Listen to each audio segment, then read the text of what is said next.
speaking to us from Jerusalem, senior analyst of the International Crisis Group. Gideon Levy is with us from Tel Aviv, the Haaretz columnist and a member of the editorial board. You, Gideon Levy, in a piece wrote that Israel does not want peace. That was the headline. Why? You just have to look at the records. I mean, sure, Israel wants peace. Israel just doesn't want a just peace. And it's all about justice. You look backwards and you ask yourself, in which stage, in which moment was Israel willing to give up the occupation? Give me one example in which there was a genuine readiness to put an end to the occupation. It was never there. It was all about gaining time and maintaining the status quo. And it's also now about gaining time and maintaining the status quo, namely the West Bank occupied, Gaza under siege, peaceful life in Israel. This formula cannot last forever, and I wish I'll be wrong, but I cannot recall one example in which there was a genuine willingness to put an end to the occupation. This was never. There were all kind of, we had Oslo, we had other peace talks, but it was never there. And if you want the most ultimate proof for it, it's the settlements. Nobody is saying we'll continue to build settlements if he has an intention to return those lands. But Israel never stopped building settlements. And as Israel never stopped building settlements, Israel said to the Palestinians and to the world, I have no intention to give up this piece of land. Gideon Levy, you also wrote a recent piece that was called Israel's Real Purpose in Gaza Operation to Kill Arabs. And you write, since the first Lebanon war more than 30 years ago, the killing of Arabs has become Israel's primary strategic instrument. Can you explain this for us? Again, I wish I wouldn't write those harsh things, but look at reality.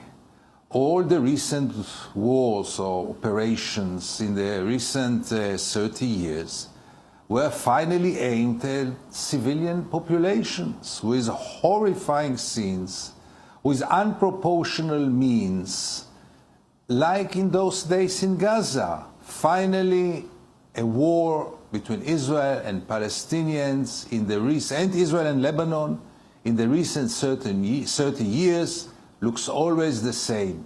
Israel is killing many, many civilians unproportionally, and the resistance, the Palestinian resistance, is trying to fight back.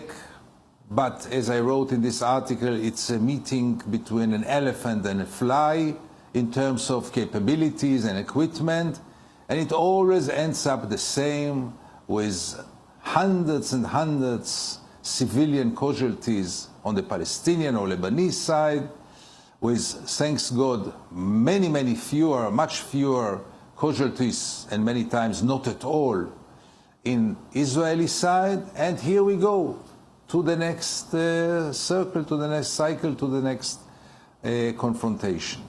Gideon Levy, you also wrote a piece, Lowest Deeds from Loftiest Heights, about the Air Force pilots who were bombing Gaza.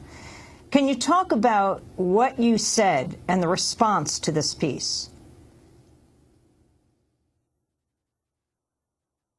This article was published 1 week ago in the middle of the operation. Israel almost got united in a very aggressive reaction to this article. Things became so bad that I need to be accompanied by a bodyguard those days. Israel is not tolerant in those days and not ready to listen to any kind of criticism. What I try to write is that watching at all those horrible scenes in Gaza, and believe me, there are horrible scenes there, because watching the Israeli TV, you see none, or almost none. But watching international networks, you can see the real tragedy there. someone has to be taken accountable for this. Someone is responsible for this. And I thought that the pilots, who are the best of our sons, the most intelligent one and the most highly appreciated ones, really the elite of Israeli society, they take part in this, and they cannot remain out of any kind of responsibility, or at least some kind of moral doubts about what they are doing. Yes, they don't see their victims, they sit in the cockpit. But I thought they should see and confront their victims, the civilian victims, the whole families which were exterminated in the recent days. And I aimed it to them, and I succeeded at least in creating a huge public debate in Israel. You said they should resist, that they shouldn't engage in the bombing?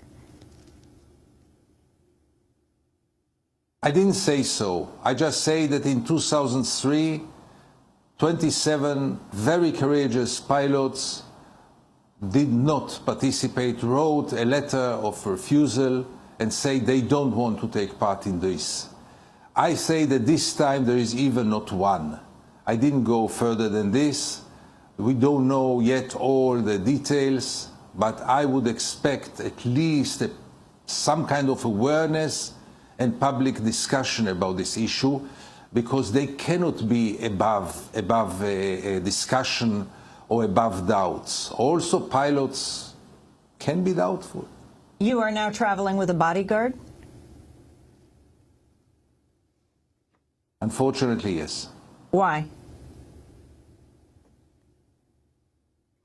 Because the level of threats and the atmosphere in the street, and believe me, I'm quite experienced with threats, but now it's becoming really unpleasant and maybe dangerous, I don't know.